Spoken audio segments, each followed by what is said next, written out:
Greetings, Ben Murray here with another edition of SaaS Metrics School. Welcome. Hope you're doing well. So today, Foundation of CAC Part 3. So the last 2 days, or depending on when I post these, the last two episodes have been the CAC Foundation Part 1 and Part 2. Make sure you check those out. Now we're talking about the CAC Foundation Part 3. So today, of course, with the foundation of CAC, it's so important to get this right. The gross expenses related to CAC, the unit cost CAC, because that starts our sales and marketing efficiency calculation process. If you look at my pillar 5 of my SaaS metrics framework, CAC feeds CAC payback, important operator investor metric. It feeds LTV to CAC. It feeds the cost of ARR on both blended new and expansion, one of my favorite metrics. And then dollar-based CAC payback period. So that CAC data, the expenses, the unit cost feeds important SaaS metrics. So we have to get that foundation of CAC correct.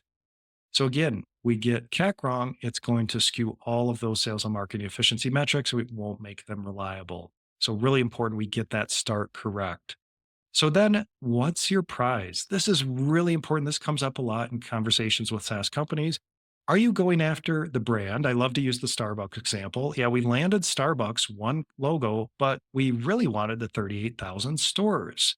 Should we calculate CAC based on one or 38,000?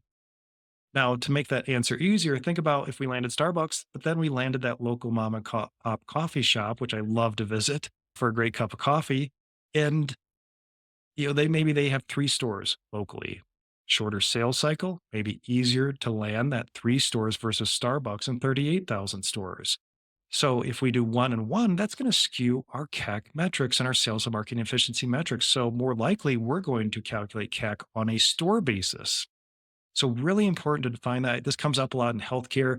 Maybe we're landing that group healthcare, that group physician office, but they have 30 MDs. Or maybe we land that hospital, but they've got 150 beds. So really important to understand that because that also determines how I'm going to set up my revenue logic. Am I going to forecast one Starbucks, or it's probably going to be more accurate to forecast on a store basis and the ARPA per store, et cetera. So that really affects how we calculate CAC. It will completely throw off our CAC if we don't have the right price defined. And also it makes our revenue forecasting that much accurate. So today, talking about the foundation of CAC Part 3, CAC feed, the important SaaS metrics, payback, LTV to CAC, cost of ARR, and then the dollar-based CAC payback period. And then make sure you define your prize. Who are you really after? The user, the customer, the brand, the account, the stores, etc. So this was Part 3, and we'll have another episode coming up next with Part 4. Thanks a lot. And again, if you find value in these episodes, we'd love if our 5-star rating and review. Thanks a lot.